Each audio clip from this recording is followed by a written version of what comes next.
भारत के वॉरहेड्स के बारे में आपको बताया। अब हमारे अलग अलग जो वॉरहेड्स हैं उनकी जो जो कैपेबिलिटीज है, यानी लैंड बेस्ड, पानी से मार करने वाले, जमीन से मार करने वाले, हवा से मार करने वाले, वो पूरी डिटेल, पूरी लिस्ट लेकर आपको आया हूं। सबसे पहले आपको बताने जा रहे हैं लैंड बेस्ड जो वेपन वॉरहेड्स भारत के पास है। स्क्रीन पर देखिएगा, भारत के warheads land based missile system में अग्नि-1। अग्नि-1 एक ऐसा है जो हम जमीन से हवा, जमीन से पानी और जमीन से जमीन पर मार कर सकते हैं। ये मैं आपको बता रहा हूं हमारी जो कैपेबिलिटीज है। अग्नि सीरीज की अगली मिसाइल अग्नि-2, ये भी कैपेबल है, ये भी जमीन से हवा में, जमीन से जमीन में, जमीन से पानी में मार कर सकती है। अगला वेरिएंट जो हमारे पास है वो है अग्नि-3 मिसाइल की सीरीज, जो आपकी स्क्रीन पर है और हर साल हम देखते हैं इंडिपेंडेंस डे पे इन मिसाइलों का मुजाहरा भारत करता है। लैंड बेस्ड मिसाइल सिस्टम में अगले जो सीरीज है वो अग्नि-4 है। 1 to 5 अग्नि सीरीज हमारे पास है जो जमीन से हवा में मार कर सकती है। दर्शकों, अगली जो सीरीज आ रही है वो अग्नि-5 है।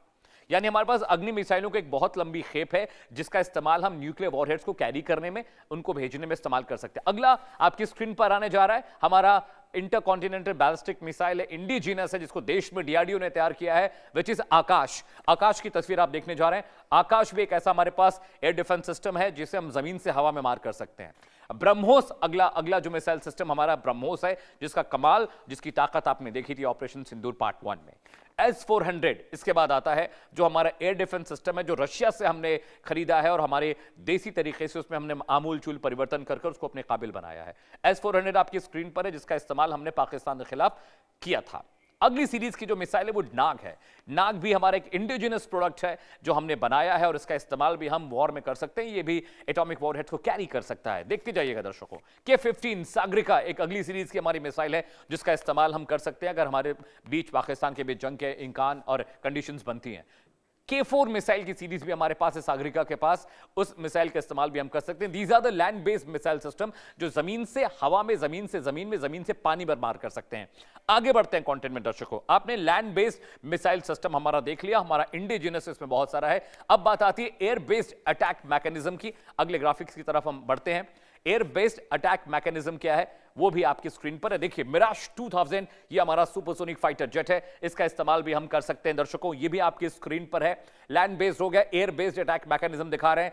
सुखोई 30 MKI सुपरसोनिक ये हमारा फाइटर जेट है, बहुत उम्दा प्रोडक्ट है और बहुत सारे अपने सॉटीज में बहुत सारे हवाई हमलों में इसका इस्तेमाल हो चुका है। Rafale new member in the air force, ये भी बहुत कमाल का फाइटर जेट है, इसका मुजाहरा भी हम देख चुके हैं, इसके बारे में आपने भी पढ़ा सुना होगा। अगला मिग 29 है। मिग 29 हमारे पास एयर बेस्ड अटैक मैकेनिज्म है जिसका इस्तेमाल हम कर सकते हैं पाकिस्तान के खिलाफ। उसके बाद अगला जो हमारा फाइटर जेट है विच इज जगुआर, जगुआर का इस्तेमाल भी हम कर सकते हैं हम लोग के लिए, और ये भी न्यूक्लियर वेपन को कैरी कर सकते हैं, उनको ड्रॉप कर सकते हैं।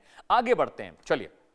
एयर बेस्ड अटैक सिस्टम आपने देख लिया, अब हम आगे बढ़ने जा रहे हैं। अब आपको जो वाटर बेस्ड अटैक सिस्टम है उसके बारे में बताते हैं। एयर बेस्ड आपने देख लिया, अब समंदर से जो सी बेस्ड हमारा है, यानी समंदर से भी हमले के लिए हमारे पास पूरा मैकेनिज्म है। सी बेस्ड अटैक मैकेनिज्म पर आते हैं। आईएनएस विक्रमादित्य एयरक्राफ्ट कैरियर है जो अभी फ्लोट कर रहा है, अरब सागर में है, अरेबियन सी में है। इसका इस्तेमाल हम पाकिस्तान के खिलाफ कर सकते हैं, ये भी न्यूक्लियर वेपन को कैरी कर सकता है।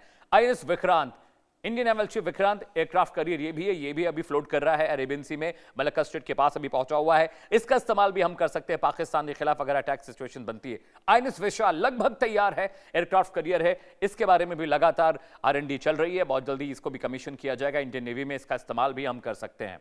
दर्शकों, आगे बढ़ते हैं। देखिए, बातें करना बहुत आसान है लेकिन किसी चीज को मूर्त रूप में जाना बहुत खतरनाक। आईएनएस अरिहंत ये हमारी पनडुब्बी है जो अभी लगातार एक्शन में है। आईएनएस अरिघात हमारे पास है, ये भी न्यूक्लियर वेपन्स को कैरी कर सकती है, टॉर्पीडोज और बड़े जो मिसाइल सिस्टम है उनको कैरी कर सकती है। इसके अलावा आईएनएस अरिघात के बाद हमारे पास जो अगली पनडुब्बी है वो आईएनएस चक्रा है। साइज छोटा है लेकिन काम कमाल का है और इसके जरिए भी हम पाकिस्तान के साथ समंदर में लड़ाई कर सकते हैं। इसके अलावा अगले ग्राफिक्स पर आते हैं, कंटेंट देखते जाइएगा दर्शकों। पूरी डिटेल लेके आपके पास पहुंचे हैं। सी बेस्ड अटैक सिस्टम दिखा दिया, एयर बेस्ड अटैक सिस्टम दिखा दिया। क्या अमेरिका को पाक से खतरा है और पाकिस्तान से अमेरिका की दूरी, एक मैप लेकर आए, जरा समझिएगा जो डर। देखिए, ध्यान से देखिएगा, ये इस्लामाबाद है, यहां पर एशियन सब कॉन्टिनेंट का इलाका है, वहां पर अमेरिका वाशिंगटन डीसी है। दोनों के बीच की जो हवाई दूरी है वो 11,000 से 12,500 किलोमीटर के बीच की है। अमेरिका की जो खुफिया विभाग की चीफ हैं तुलसी गवार्ड ने एक बयान दिया कि पाकिस्तान ऐसे वेपन्स बना रहा है जिसका इस्तेमाल अमेरिका के खिलाफ हमले में हो सकता है। लेकिन पाकिस्तान क्या कहता है, हमारे पास इस तरह की आईसीबीएम्स है नहीं जो पाकिस्तान से अमेरिका तक मार कर सके। लेकिन अमेरिका तक मार नहीं कर सकते हैं, लेकिन अगर आपने ईरान को बेच दिया, अगर आपने किसी आतंकवादी संगठन को बेच दिया, आपने किसी ऐसे मुल्क को बेच दिया जो भारत अमेरिका इजराइल का दुश्मन है, तो वहां पर क्या होगा? तो ये जो एरियल डिस्टेंस अब इतना ज्यादा दिख रहा है, लेकिन उसके बावजूद अमेरिका को लगता है कि पाकिस्तान के आतंकवादी संगठन जो उसकी जमीन पर है, पाकिस्तान का न्यूक्लियर प्रोग्राम भारत के लिए बहुत बड़ा खतरा है। अब बारी इजराइल की आती है।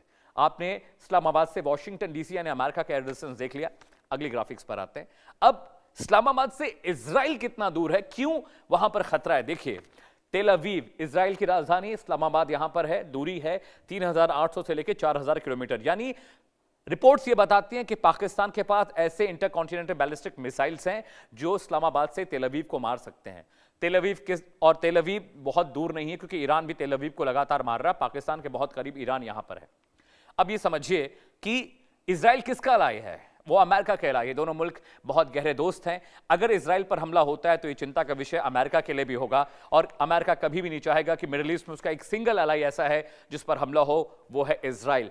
तो ये जो चिंता का सबब है, यानी पाकिस्तान के पास ऐसे मिसाइल सिस्टम जरूर हैं जो तेल अवीव को इस्लामाबाद से मार सकते हैं, और इसीलिए अमेरिका की जो खुफिया विभाग के चीफ तुलसी गबार्ड ने कहा कि ये खतरा बहुत बड़ा है, और पाकिस्तान को भी इस बात का अंदाजा जरूर है। एक बड़ा पैनल मेरे साथ जुड़ा दर्शकों, अगले 1 घंटे लगातार इस विषय पर हम चर्चा करने जा रहे हैं, और आई एम वेरी श्योर कि आपको भी बहुत इंटरेस्टिंग